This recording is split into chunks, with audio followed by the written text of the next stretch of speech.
मेरे दोस्तों, आप बड़े आश्वस्त दिखाई देते हैं। बड़ी तसल्ली हो गई है, तलियों का इशारा मिला, परमात्मा की झलक देख ली। इस खाली खुल्लड़ को देख करके समझ लिया कि इसमें ही सारी सृष्टि बनी है।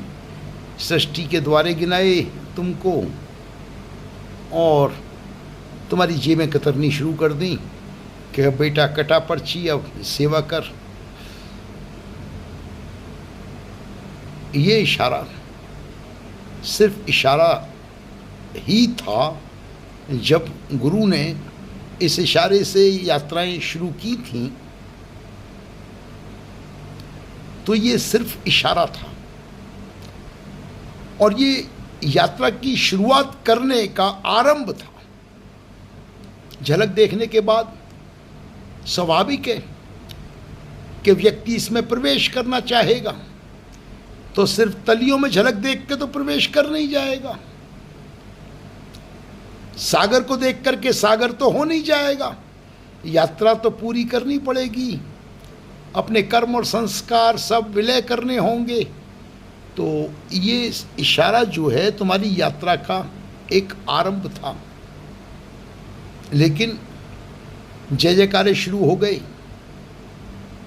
तुम्हें संत महात्मा ब्रह्मज्ञानी के खिताब दे दिए गए, जो तुम्हें बड़े रुचिकर लगे कि अब तो तुम ब्रह्मज्ञानी हो गए हो।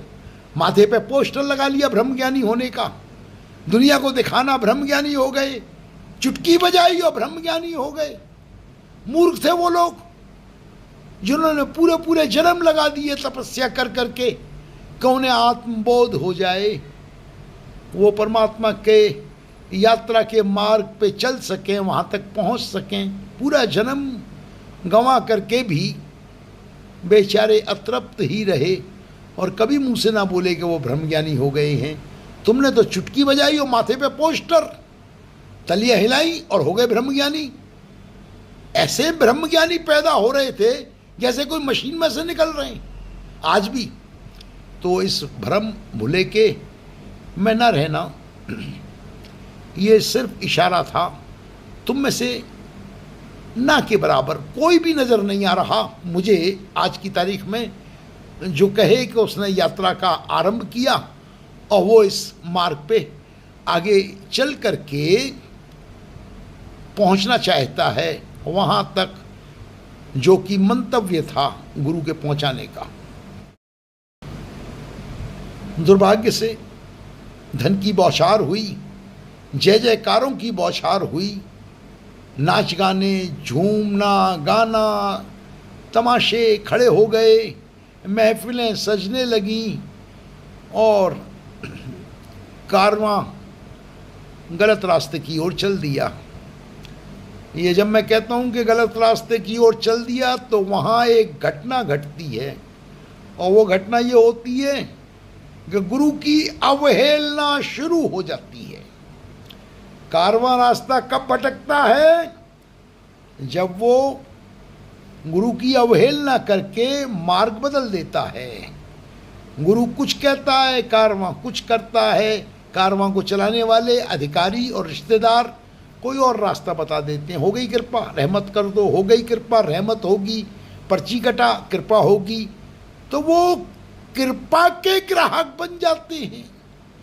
आए थे हरि भजन को, ओटन लगे कपास, ये कहावत है। गुरु के पास आए थे ज्ञान के लिए, कटोरा आगे फैला दिया, कर दे कृपा, कर दे रहमत। और तुम्हारी इस कमजोरी को शातिर दिमागों ने पहचान लिया और आ गई लाल पर्चियां निकल करके कि बेटा कटा पर्ची, सेवा कर, मोटी सेवा तो मोटा मेवा। शादी नहीं होती तो कटा पर्ची, तलाक नहीं हो रहा तो कटा पर्ची, बच्चा होता है तो पर्ची कटा, नहीं होता तो पर्ची कटा, जीता है तो पर्ची कटा, मरता है तो पर्ची कटा। यहाँ तो धंधा शुरू हो गया और गुरु की अवहेलना भी शुरू हो गई। उस अवहेलना के बड़े भयानक मोड़ आए जिनका हल्का सा चर्चा करूँगा, समझदार आदमी समझ जाएगा। गुरु कह रहा है सादा शादियां करो, सादगी से जीवन जियो, विलासिता को, अय्याशियों को छोड़ो। और परिवार के लोग क्या कर रहे हैं, बस इससे ज़्यादा नहीं बोलूँगा, समझदार को इशारा काफ़ी है। क्योंकि इस कारवां को भटकाने वाले गुरु के परिवार के लोग थे और अधिकारी के लोग थे। और अगर तुम्हें इनमें कोई शंका है तो आज मैं दावा करता हूं, गुरु के परिवार के लोगों के खाते और संपत्तियां चेक करा दी जाएं, मालूम पड़ जाएगा कि सदगुरु के कारवां को भटकाने वाले कौन थे। और उसके बाद गद्दी पर कब्जा करना और पूरी संपत्ति को अपने अधिकार में लेने की जो प्रक्रिया घटी वो इससे भी ज्यादा शर्मनाक थी। गुरु के इशारे का दम भरते हो के तलियों का इशारा, तुम्हें परमात्मा मिल जाएगा, तुम पार हो जाओगे। और गुरु के वचन का गला घोंटते हो। नादानों भूल गए, परमात्मा के मार्ग पे चलने की चाहत रखने वालों भूल गए कि गुरु के वचन का महत्व क्या होता है। गुरु के मुख से वचन निकला, शिष्य उसे लपकता है, सीने से लगा लेता है, वही उसका परमात्मा होता है, वही उसका आत्मा होता है, वही उसका मोक्ष होता है। गुरु का वचन जिसकी पूजा होती है। तुमने क्या किया? गहरी चोट लगेगी मगर मैं कहूंगा जरूर। बाबा जी ने प्रवचनों में कहा था कि शहंशाह जी बता रहे थे कि राजमाता जी एक शक्ति के मालिक हैं। मक्कार और भ्रष्ट लोगों ने क्या किया, दुनिया को धोखा देने के लिए उनको मिल गया मसाला, राज हटाया। माता जी एक शक्ति के मालिक हैं और कब्जा करा दिया इस मिशन पे, इस दौलत पे परिवार का कब्जा करा दिया। गुरु ने किसी का नाम नहीं लिया था कि उसके बाद कौन है। ये दुनिया को धोखा दिया गया कि बाबा जी बोल गए माता जी एक शक्ति के मालिक हैं, इसलिए आओ, ठुमके लगाओ, नाचो, गाओ, तुम्हें मिल गया गुरु। और तुम्हें बाकी तुमने सुन ही रखा है कि हमारा पत्ता काम कर गया, हमारा पासा काम कर गया, कभी कोई इसका नाम लिया जा रहा है, उसका नाम लिया जा रहा है। कुल मिलाकर के करोड़ों करोड़ों की संपत्ति, हजारों करोड़ों की संपत्ति पे कब्जा करना, बस यही ध्येय था। सत्ता को हथियाना यह ध्येय था।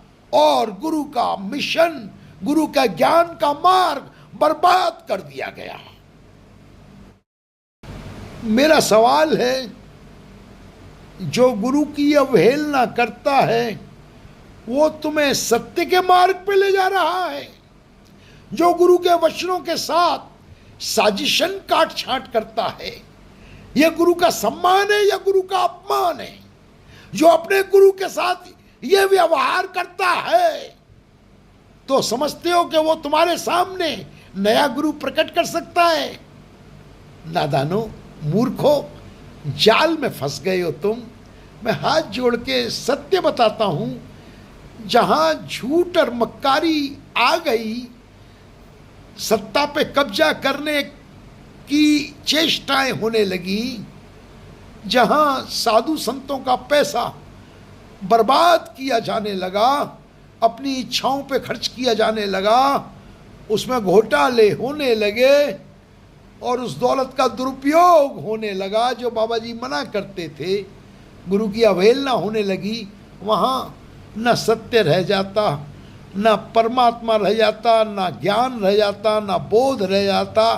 वहाँ सिर्फ तलियाँ रह जाती हैं। और इन तलियों में क्या रह जाता है? परमात्मा तो नहीं रहता। इन तलियों में रह जाते हैं ठुमके, नाच, गाने, जलसे, महापुरुषों के पैसों की बर्बादी, इंद्र सभा की सभाएं, जलूस, शोर शराबा और दिखावा। क्या तुम नहीं देख रहे कि साधु का मिशन, संत की भावना कहां है? और कहां पहुंच गई ये यात्रा, ये कारवां किस दिशा में जा रहा है। गुरु की अवहेलना करके तुम समझते हो उसके इशारे से, तलियों के इशारे से भवसागर पार कर लोगे। मखौल समझा है। ज्ञान तलियों से नहीं मिलता, तलियों के इशारे से कोई ज्ञान नहीं होता। ज्ञान गुरु से होता है। और याद रखो, गुरु किसे कहते हैं? जो जाग गया, जो संसार की निद्रा से जाग गया, जो भोग वासना से उठ गया, जो शरीर के तल से विदेह हो गया, जो इच्छाओं, वासनाओं और भोग विलास की संसार की कीचड़ से उठ गया, जागा हुआ वो व्यक्ति ही गुरु होता है। और एक बात आज और थी महत्वपूर्ण, गुरु का जो शिष्य गुरु के इस भाव को धारण कर लेता है वो गुरु के ही समान होता है। लेकिन दुर्भाग्य से आज लोप हो गया गुरु, और गुरु के शिष्य भी अप्रकट हो गए। अब मैं तुम्हें एक बात और कहूंगा। तुम्हें एक भ्रम है कि ये जो तलियों में दिखाया है खाली खुल्लड़ आकाश, ये परमात्मा है। परमात्मा है तो बोलता क्यों नहीं? परमात्मा है, तुम्हारे जीवन में उजाला क्यों नहीं है? अगर ये परमात्मा है तो फिर प्रतिकूल परिस्थितियां क्यों हैं? एक तरफ परमात्मा देख चुके हो अंग संग है, और एक तरफ स्थितियां प्रतिकूल हैं। बाढ़ है, तबाही है, भूकंप है, युद्ध है, नाश है। कोरोना भी देखा, चिल्लाते रह गए। ये अंग संग तब क्या काम कर रहा था? जाहिर है कि धोखे का शिकार हो गए, बरगला दिया गया। ये तो परमात्मा की रजा है। अगर रजा है तो गाल क्यों बजाते हो कि 3 लोग का स्वामी है, जो चाहे सो कर सकता है, जो चाहे सो कर सकता है। तो क्या चाह रहा है वो? कोरोना, युद्ध, तबाही, क्या चाह रहा है वो?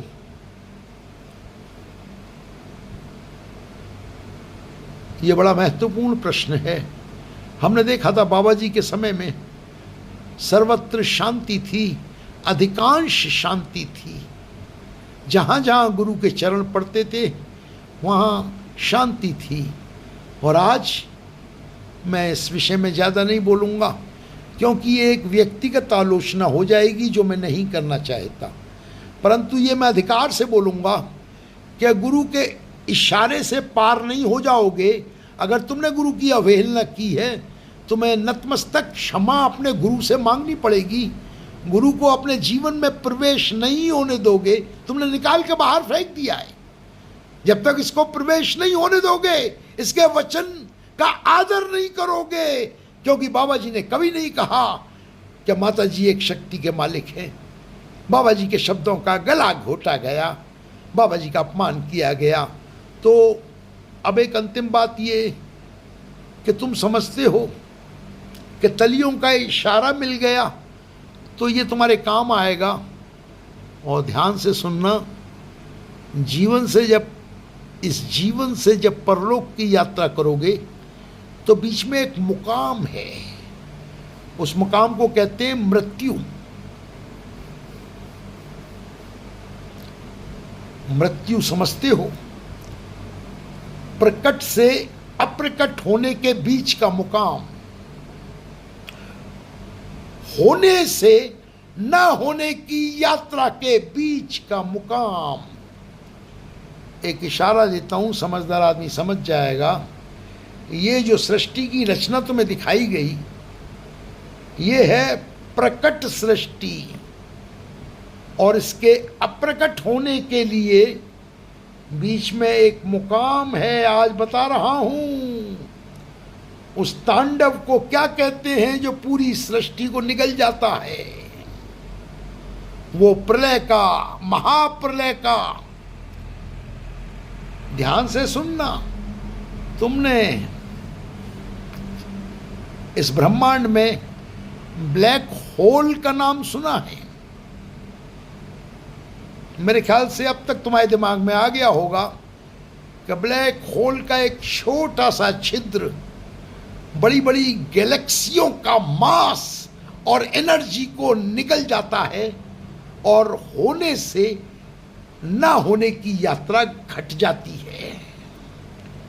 तुमने सुना होगा कि ब्लैक होल के समीप से कोई गुजर नहीं सकता, वो बलात् उसमें प्रवेश कर जाता है। तो जीवन से परलोक की यात्रा, होने से ना होने की यात्रा, प्रकट से अप्रकट की यात्रा इस ब्लैक होल के माध्यम से गुजरती है, जिसे हम मृत्यु जानते हैं। और इसीलिए वर्णन किया गया है कि वो बहुत भयानक पल होता है, जिसे भवसागर को पार करना भी कहते हैं। वो गुरु के बगैर संभव नहीं होता। और मैं फिर वहीं मुड़ के आता हूं कि जो समाज अपने गुरु के वचन की रक्षा नहीं कर सका, वो ये दावे करना बंद कर दे। वो दावे गलत कर रहा है, बंद करे या ना करे तुम्हारी मर्जी है, पर उसका ये दावा गलत है कि गुरु के इशारे से पार हो जाएगा और गुरु के वचन को झाड़ू मारेगा। वचन को झाड़ू मारोगे, इशारे की जय जयकार करके पार हो जाओगे, तुम सिर्फ अहंकार कमा रहे हो, घमंड में चूर हो। तुम्हें सिर्फ इस बात का अभिमान है, सिवाय घमंड के तुम्हारे पल्ले कुछ नहीं है। ब्रह्मज्ञानी होने का गरूर और घमंड। मदहोश हो, सोए हुए हो। मैं बूढ़ा हो चुका हूं, जगाता हूं, जाग जाओ, मुझे तुमसे कुछ नहीं चाहिए। जागो, सवेरा हो जाएगा। अपने सदगुरु के चरणों में रो रो के प्रार्थना करो, पुकारो। गुरु किसी न किसी रूप में तुम्हें थाम लेगा, लेकिन अपनी दिशा बदलो। गलत दिशा में जा रहे हो, दिशा नहीं बदलोगे तो ये जो वक्त आया था, गुरु प्रकट हुआ था और अप्रकट हो गया, तुम उसके लाभ से वंचित रह जाओगे। आज इतना ही। क्षमा चाहता हूँ, कोई मेरे बोलों से किसी के हृदय को चोट पहुंची हो, मुझे माफ़ करना। और बढ़ो, कल्याण करो। फिर कभी बताऊंगा तुम्हें। ये ज्ञान भी एक भुलावा है, बहुत बड़ा भुलावा है कि तुम्हें कोई परमात्मा मिल गया। ये बाद में बताऊंगा कि जब यात्रा शुरू करोगे तो ये रहस्य खुलेंगे। मेरे मित्रों, प्रश्नों का सम्मान करो, रहस्यों को खोलो। ज्ञान का तभी फायदा है, आंखें बंद करके झूमोगे, नाचोगे, ठुमके लगाओगे, शोर मचाओगे, इससे तुम्हारी कोई बढ़ियाई नहीं है, इससे तुम्हारी कोई महिमा नहीं हो रही है। आने वाले वक्त में इतिहास में तुम लोगों का नाम सम्मान से नहीं लिया जाएगा, क्योंकि लाखों करोड़ों ब्रह्मज्ञानियों का तुम समाज हो। ना कहीं उजाला है, ना कहीं प्रकाश है, ना कहीं दया है, ना करुणा है। बाढ़ पीड़ितों को बिस्कुट और चिप्स बांट करके दिखावा किया जा रहा है, फिल्में बना बना करके क्या तमाशा खड़ा कर दिया है। तो इस सब को ये शोभाजनक नहीं है। उम्मीद करता हूँ कभी मेरे वचन असर करेंगे और तुम जागोगे। आपके चरणों में मेरे प्रणाम।